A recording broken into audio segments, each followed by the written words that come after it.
Hi అండి, welcome to trendy clicks. ఇవాళ వచ్చేసి పొట్లకాయ పెరుగు పచ్చడి. ఇది చాలా టేస్టీ అండ్ చాలా ఫాస్ట్గా చేసుకోవచ్చు. ఇప్పుడు ఎలాగో చూద్దామా. ముందుగా పొట్లకాయని నీట్గా వాష్ చేసుకొని అందులో సీడ్స్ ఇవన్నీ తీసుకొని సన్నటి ముక్కలు కట్ చేసుకొని కొంచెం సాల్ట్ అండ్ వాటర్ యాడ్ చేసుకొని ఉడకబెట్టుకోవాలి.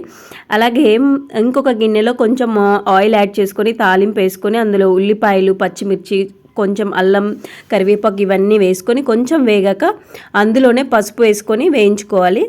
నెక్స్ట్ ఇవన్నీ వేగాక ఇందులో మనం ఆల్రెడీ ఉడకబెట్టుకున్న ఈ పొట్లకాయ ముక్కలు కూడా యాడ్ చేసుకొని 2 minutes ఫ్రై అయ్యాక ఇందులో పెరుగు యాడ్ చేసుకోవాలి. ఈ పెరుగు కూడా ఒక గిన్నెలో వేసుకొని కలుపుకున్నాకే మనం యాడ్ చేసుకోవాలి. ఇప్పుడు సాల్ట్ కూడా అడ్జస్ట్ చేసుకొని జస్ట్ 1/2 minute ఉంచేసుకొని స్టవ్ ఆఫ్ చేసుకోవాలి. మరీ ఎక్కువ హీట్ చేసుకున్న ఈ పెరుగు విరిగిపోతుంది.